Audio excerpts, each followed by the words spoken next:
दोस्तों, आप सब जानते हैं कि आज देश के अंदर किस तरह की परिस्थिति पैदा की गई है।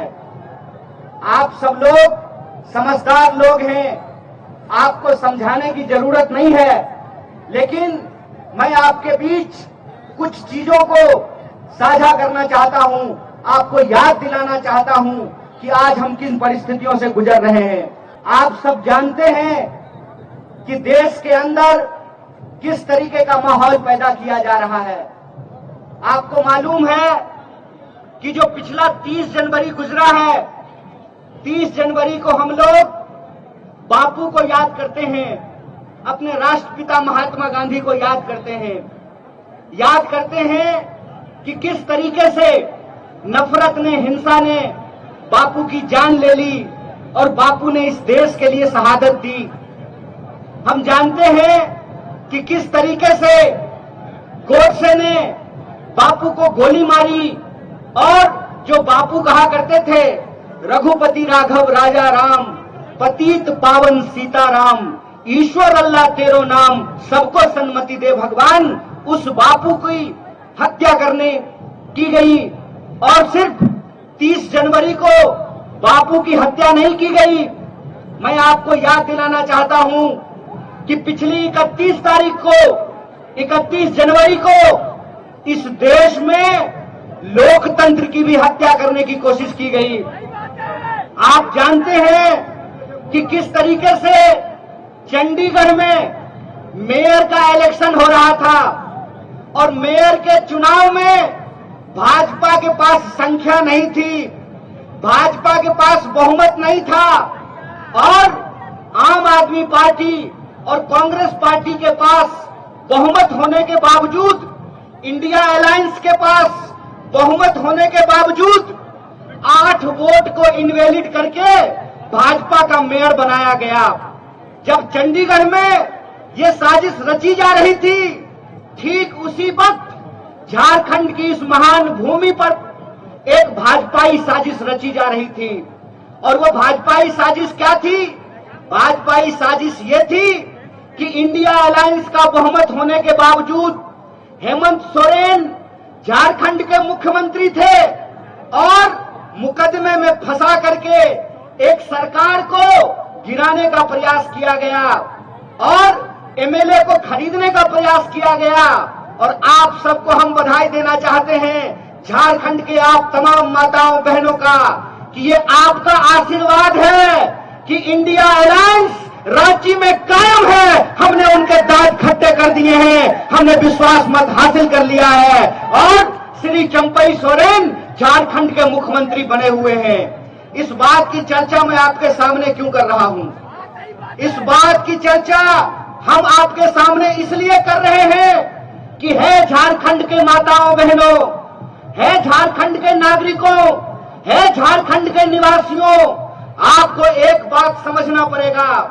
आपको समझना पड़ेगा कि यह भाजपाई साजिश झारखंड के खिलाफ है, यह भाजपाई साजिश आदिवासियों के खिलाफ है, ये भाजपाई साजिश जमहूरियत और लोकतंत्र के खिलाफ है, ये भाजपाई साजिश इस देश में गरीबों के खिलाफ है, किसानों के खिलाफ है, महिलाओं के खिलाफ है, नौजवानों के खिलाफ है। यह बात हमको समझनी पड़ेगी। हमको समझना पड़ेगा कि आज हमारे साथ किस तरीके से एक एक करके हमारे हक और अधिकार छीने जा रहे हैं। हमको समझना पड़ेगा कि किस तरीके से लोकतंत्र का गला दबाया जा रहा है। हमको समझना पड़ेगा कि आज हमारे आप तमाम लोगों की लड़ाई क्या है, संघर्ष क्या है, इस बात को हमको समझना पड़ेगा। एक बात आप हमको सोच करके बताइए कि ये भाजपा के लोग जहां जाते हैं वहां जाकर के सरकार को, चुनी हुई सरकार को खरीदने और बेचने का काम करते हैं, विधायक को खरीदने की कोशिश करते हैं, मुख्यमंत्री को मिलाने का काम करते हैं। बिहार में इन्होंने, आपने देखा क्या किया। बिहार में नीतीश कुमार जी इंडिया अलायंस के पार्ट थे और नीतीश कुमार जी के ऊपर दबाव बनाया और नीतीश कुमार जी पलटी मार करके इंडिया से निकल करके एनडीए में जाकर के शामिल हो गए। वही कोशिश रांची में की गई, वही कोशिश झारखंड में की गई। कोशिश ये किया गया कि यहाँ के मुख्यमंत्री पर भी दबाव बना करके उनको इंडिया से निकाल करके एनडीए में शामिल करा लिया जाए। लेकिन मैं आप तमाम लोगों को बधाई देना चाहता हूँ। मैं झारखंड की इस महान भूमि की महान जनता को बधाई देना चाहता हूँ कि आपने भाजपा इस साजिश को नाकाम किया और उनको बता दिया कि हम बिकने वाले नहीं हैं, हम बेचने वाले नहीं हैं, हम इस देश को बचाने वाले लोग हैं। बोलिए, आप बेचने वाले हैं कि बचाने वाले हैं? आप बेचने वाले हैं कि बचाने वाले हैं? अगर आप बचाने वाले हैं तो मैं आप तमाम लोगों को एक बात कहना चाहता हूं कि ये कांग्रेस पार्टी का संकल्प है, ये कांग्रेस पार्टी का संकल्प है, ये राहुल गांधी का संकल्प है। ऐ भाजपा वालों, जितना दम है उतना दम लगा लो। हमने तुमको, तुम्हारे आकाओं को, अंग्रेजों को हराया था, हम तुमको भी हराएंगे। इस बात को याद रखना, इस बात को याद रखना कि इस देश के भीतर जब तक किसानों को न्याय नहीं मिलता है, इस देश के भीतर जब तक युवाओं को न्याय नहीं मिलता है, इस देश के भीतर जब तक महिलाओं को, आदिवासियों को, दलितों को, गरीबों को न्याय नहीं मिलता है, यह भारत जोड़ो न्याय यात्रा जारी रहेगी। और यह भारत जोड़ो न्याय यात्रा की ताकत है कि हम जहां जहां जा रहे हैं, जहां जहां होती है भारत जोड़ो न्याय यात्रा की आहट, वहां बढ़ने लगती है भाजपाई घबराहट। जहां जहां होती है भारत जोड़ो न्याय यात्रा की आहट, वहां वहां बढ़ने लगती है भाजपाई घबराहट। और ये घबरा करके हमारी चुनी हुई सरकार को गिराने का प्रयास करते हैं। ये कोशिश करते हैं कि आम आवाम को आपस में लड़ाया कैसे जाए। आप जानते हैं कि हमारा देश अंग्रेजों के पास 200 साल तक गुलाम रहा। और ये गुलामी क्यों रही? ये गुलामी इसलिए रही कि भारतवासियों को आपस में लड़ाया जाता था, हिंदू मुसलमान कराया जाता था, जातियों को आपस में लड़ाया जाता था। और यही भाजपाई साजिश है कि झारखंड के लोगों को भी आपस में लड़ाया जा रहा है। तो हम अपने आदिवासी भाइयों और बहनों को कहना चाहते हैं कि जल जंगल जमीन पे पहला अधिकार आदिवासी का, फिर बाकी भारतवासी का, ये हमारा संकल्प है। यह जो जल जंगल जमीन की लड़ाई है, जो कांग्रेस पार्टी ने इस देश में आदिवासियों को हक और अधिकार दिलाए हैं, चाहे कितनी भी कोशिश कर लीजिए, नरेंद्र मोदी जी, आप आदिवासियों का हक और अधिकार नहीं छीन सकते हैं। यह बात हम आपको कहना चाहते हैं। हम आपको कहना चाहते हैं कि झारखंड के लोगों की रगों में भगवान बिरसा मुंडा का खून बहता है, झारखंड के लोगों के रगों में सिद्धू कान्हू का खून बहता है, झलकारी बाई का खून बहता है, नीलांबर पीतांबर का खून बहता है। आप झारखंड के लोगों को उनके हक और अधिकार को छीन नहीं सकते हैं। इसीलिए हम आप तमाम लोगों से एक अपील करना चाहते हैं कि जिस तरीके से आज आदिवासी लोगों को लड़ाने का प्रयास किया जा रहा है, हमारी पार्टी झारखंड के भीतर इस मत के साथ है कि जो सरना लोग अधिकार मांग रहे हैं, अलग धार्मिक कोड का अधिकार मांग रहे हैं, भारतीय राष्ट्रीय कांग्रेस सरना कोड का पूरे दिल से समर्थन करती है, पूरे दिल से समर्थन करती है। और जो पेशा कानून हम लेकर के आए हैं, उस पेशा कानून को ये बदलने की कोशिश कर रहे हैं।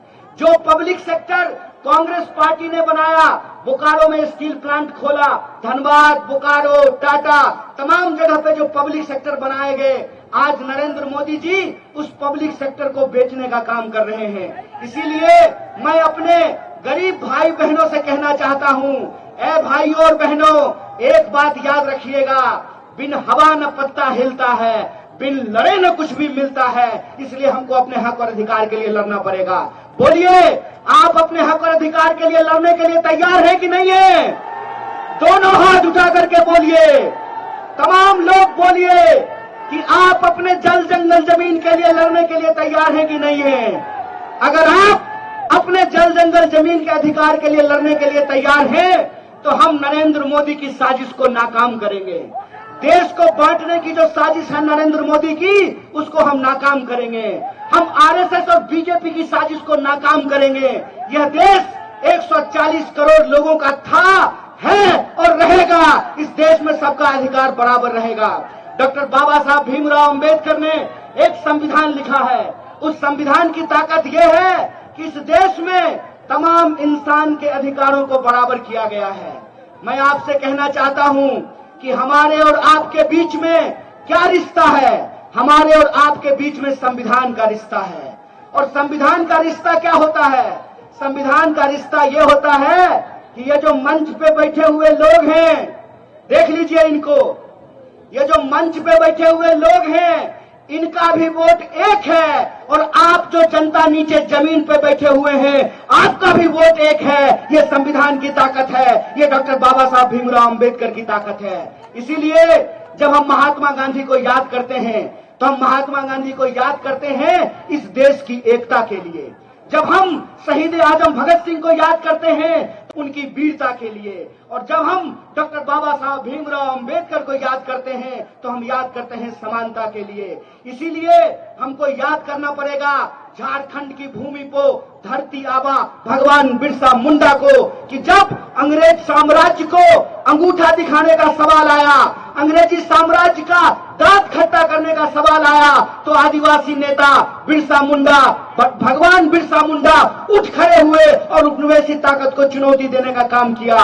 इसीलिए हम आप तमाम झारखंड वासियों से भी कहना चाहते हैं कि अगर हम अपना जल जंगल जमीन बचाना चाहते हैं, अगर हम अपना अधिकार बचाना चाहते हैं, अगर हम अपने आने वाली पीढ़ी का भविष्य बचा करके रखना चाहते हैं, तो हमको संघर्ष करना पड़ेगा। और जो हमारे साथ अन्याय हो रहा है, उस अन्याय के खिलाफ हमको अपनी आवाज को मुखर करना पड़ेगा।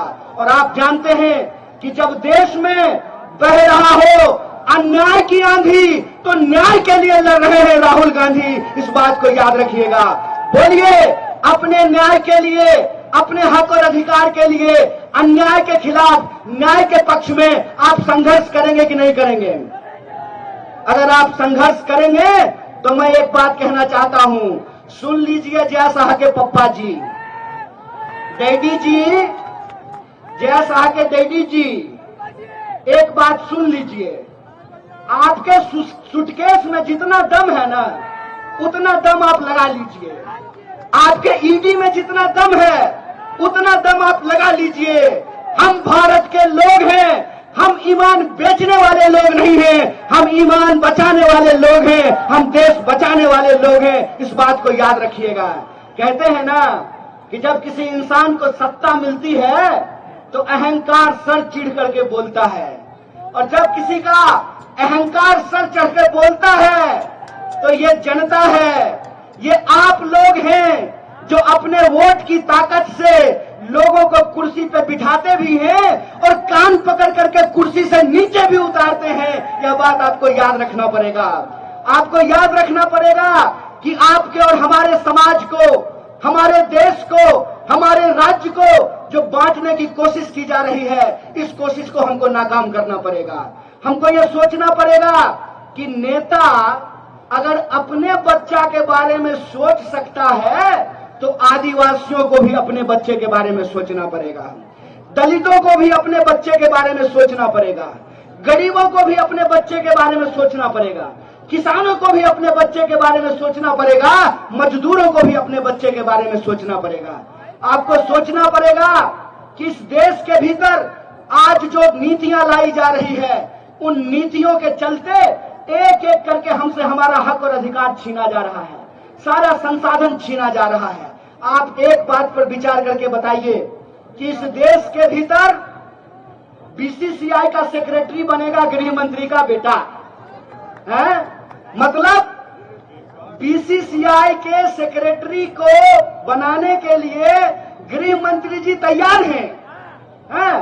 गृह मंत्री के बेटा को मिलेगा बीसीसीआई का सेक्रेटरी, और आम लोगों के बच्चों को मिलेगा 4 साल की ठेके वाली नौकरी। तो हम कहना चाहते हैं कि यह जो ठेके वाली नौकरी है, इसको बंद करना पड़ेगा। अगर इस देश में मंत्री बनेंगे 5 साल के लिए, प्रधानमंत्री बनेंगे 5 साल के लिए, तो मैं पूछना चाहता हूं कि गरीबों का बच्चा, आदिवासियों का बच्चा क्यों नौकरी करेगा 4 साल के लिए? आप जानते हैं कि इस देश में गरीबों के बच्चों के साथ अन्याय किया गया है। क्या अन्याय किया गया है कि एक अग्निपथ योजना लाई गई है और उस अग्निपथ योजना के चलते फौज में जो अस्थायी नौकरी होती थी उस नौकरी को समाप्त कर दिया गया है। आप कोई भी डिपार्टमेंट उठा करके देख लीजिए, अस्थायी नौकरियों को समाप्त किया जा रहा है, ठेके पे नौकरी दी जा रही है। तो मैं आपसे ये पूछना चाहता हूं कि जब इस देश में प्रधानमंत्री 5 साल के लिए होगा तो अग्निवीर में 4 साल के लिए नौकरी क्यों दी जा रही है? ये इस देश के नौजवानों के साथ अन्याय किया जा रहा है। इसीलिए मैं नौजवानों से अपील करना चाहता हूं, हे नौजवान, ये आपके हक और अधिकार की लड़ाई है। अगर आप अपने हक और अधिकार के लड़ाई के लड़ने के लिए तैयार हैं तो आपको न्याय योद्धा बनना पड़ेगा। आपको भारत जोड़ो न्याय यात्रा में शामिल होना पड़ेगा, अपनी नौकरी के लिए, अपने आत्मसम्मान के लिए। इसीलिए हमारी पार्टी ने, कांग्रेस पार्टी ने एक कार्यक्रम शुरू किया है कि इस देश के जो जवान आर्मी में जाना चाहते हैं, आर्मी में सेवा करना चाहते हैं, देश की सेवा करना चाहते हैं, उन लोगों को आज उससे वंचित रखा जा रहा है। इसके खिलाफ हमने एक कार्यक्रम शुरू किया है जिसका नाम है जय जवान। हमारा यह मानना है कि जब होगा जय जवान तभी बना रहेगा जय हिंदुस्तान, तभी होगा हिंदुस्तान महान। इसीलिए हम लोग एक बात कहते हैं कि भारत जोड़ो न्याय यात्रा में हम 5 तरह का न्याय चाहते हैं। हम न्याय चाहते हैं इस देश में नौजवानों का, युवाओं का। हम न्याय चाहते हैं इस देश में, इस देश के वो तमाम लोग, चाहे आदिवासी हो, दलित हो, ओबीसी हो, महिला हो, किसान हो, मजदूर हो, गरीब हो, हम उनका न्याय चाहते हैं। और इसी न्याय की मुहिम को लेकर के यह भारत जोड़ो न्याय यात्रा चल रही है। और तमाम राज्यों से गुजरते हुए हम झारखंड पहुंचे हैं। और जब हम झारखंड पहुंचने वाले थे तो जय शाह के पप्पा ने पूरा कोशिश किया, खूब फोन लगाया, खूब जो है विधायक खरीदने की कोशिश की। लेकिन आप झारखंड की जनता महान है, आपके नेता महान हैं कि उनका दौलत रखा रह गया, उनका सूटकेस रखा रह गया, आपका सरकार बरकरार है, आपके मुख्यमंत्री बरकरार हैं। इसके लिए हम आपको बधाई देते हैं। इसीलिए आज जो गंभीर परिस्थिति है, इस परिस्थिति में हम आप तमाम लोगों से अपील करना चाहते हैं कि देश में कमर तोड़ महंगाई है, लगातार हर चीज महंगी होती जा रही है। जो तेल 80 रुपए किलो मिलता था आज 200 रुपए किलो मिल रहा है। जो पेट्रोल 50 रुपये लीटर मिलता था आज 100 रुपये लीटर मिल रहा है। जो एलपीजी का सिलेंडर 500 रुपए में मिलता था आज 1200 रुपए में मिल रहा है। लगातार महंगाई बढ़ती जा रही है, लगातार बेरोजगारी बढ़ती जा रही है। आप जानते हैं कि देश में 45 साल में सबसे ज्यादा बेरोजगारी है आज की तारीख। भारत दुनिया का सबसे नौजवान देश है, दुनिया का हर 5वां नौजवान भारतीय है। लेकिन हमारा दुर्भाग्य ये है कि आज देश में सबसे ज्यादा बेरोजगारी है। एक तरफ कमर तोड़ महंगाई है, दूसरी तरफ कमर तोड़ बेकारी है, और तीसरी तरफ आप आए दिन यह खबर सुनते होंगे कि महिलाओं के ऊपर अत्याचार हो रहा है। आप ये खबर सुनते होंगे कि आदिवासियों के ऊपर अत्याचार हो रहा हो। आप ये खबर सुनते होंगे कि दलितों के ऊपर अत्याचार हो रहा है। तो भारत के किसी न किसी कोने में किसी न किसी भारतीय के ऊपर अत्याचार हो रहा है। इस अत्याचार से हम मुक्ति चाहते हैं, इस अत्याचार से हम आजादी चाहते हैं। हम चाहते हैं कि संविधान ने जो हमको अधिकार दिलाया है उस अधिकारों को हम बचा करके रखें, उस अधिकार को हम सुरक्षित करके रखें। इसीलिए हम आप तमाम झारखंड के लोगों को ये कहना चाहते हैं कि ये लड़ाई देश बचाने की लड़ाई है, ये लड़ाई विचारधारा की लड़ाई है। इस विचारधारा की लड़ाई में एक तरफ वो लोग हैं जो इस देश को बेचने की साजिश कर रहे हैं। वो क्यों कर रहे हैं कि वो बड़े बड़े धन्ना सेठों से चंदा लेते हैं और चंदे के दम पर मीडिया को खरीदते हैं और जनता के सवालों को गुमराह करने का काम करते हैं। इसीलिए मैं कहता हूं कि इस मॉडल के खिलाफ हमको आवाज उठाना पड़ेगा। ये मॉडल है कि तुम मुझे चंदा दो, मैं तुम्हें धंधा दूंगा, ये मॉडल हमको समझना पड़ेगा। हमको ऐसा मॉडल चाहिए जो हमारे बच्चों को नौकरी दे, जो किसानों को उनके फसल का दाम दे, जो मजदूरों को मजदूरी दे, जो महिलाओं को आत्मसम्मान दे, जो आदिवासियों को जल जंगल जमीन का अधिकार दे, और आपको यह बात ध्यान रखना पड़ेगा कि अगर हम एकजुट नहीं रहेंगे तो ये हमको बार बार अपमानित करने का काम करेंगे। आपने देखा कि मोदी जी का समर्थक एक चापलूस पत्रकार किस तरीके से आदिवासियों को अपमानित करने का काम किया। हेमंत सोरेन के नाम पर, हेमंत सोरेन के बहाने किस तरीके से उन्होंने आदिवासी अस्मिता को अपमानित करने का काम किया। वो जो बेशरम पत्रकार था, वो टीवी पे आकर के कहता है कि आदिवासियों को जंगल में रहना चाहिए।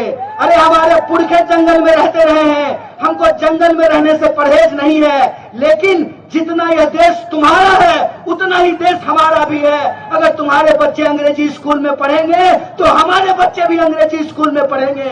आपने आदिवासियों को अपमानित करने का काम किया है। इसीलिए हम झारखंड के तमाम लोगों से कहते हैं कि हमारे आपके अधिकार की लड़ाई है। इस अधिकार की लड़ाई में 5 तरह के न्याय को सुरक्षित करके एक मुट्ठी की तरह हमको एकजुट रहना पड़ेगा। और अगर हम एकजुट रहेंगे तो हमको कोई हरा नहीं सकता है, कोई माई का ताकत लाल जो है हमारी ताकत हमसे छीन नहीं सकता है। इसीलिए मैं आपसे आखिरी अपील करना चाहता हूं कि आने वाले दिनों में आपको बांटने की कोशिश की जाएगी, आपको लड़ाने की कोशिश किया जाएगा, आपको धर्म के नाम पे भटकाने का कोशिश किया जाएगा। आपको एकजुट रहना है। बोलिए, आप एकजुट रहेंगे कि नहीं रहेंगे? अगर आप एकजुट रहेंगे तो हम आपसे वादा करते हैं कि यह इंडिया अलायंस न सिर्फ भारत को बचाएगा बल्कि आने वाले दिनों में हम तमाम आम आवाम के लिए एक बेहतर भारत का निर्माण करेगा। इसी आशा और विश्वास के साथ जो हमारे झारखंड प्रदेश कांग्रेस कमेटी के तमाम नेता यहाँ मौजूद हैं, उनका शुक्रिया अदा करते हुए और आप सबका शुक्रिया अदा करते हुए अपनी बात को खत्म करूंगा। शुक्रिया। इनकलाब जिंदाबाद। जय जोहार, जय जोहार, जय जोहार, जय जोहार, जय झारखंड, जय हिंद, जय भारत, जय कांग्रेस।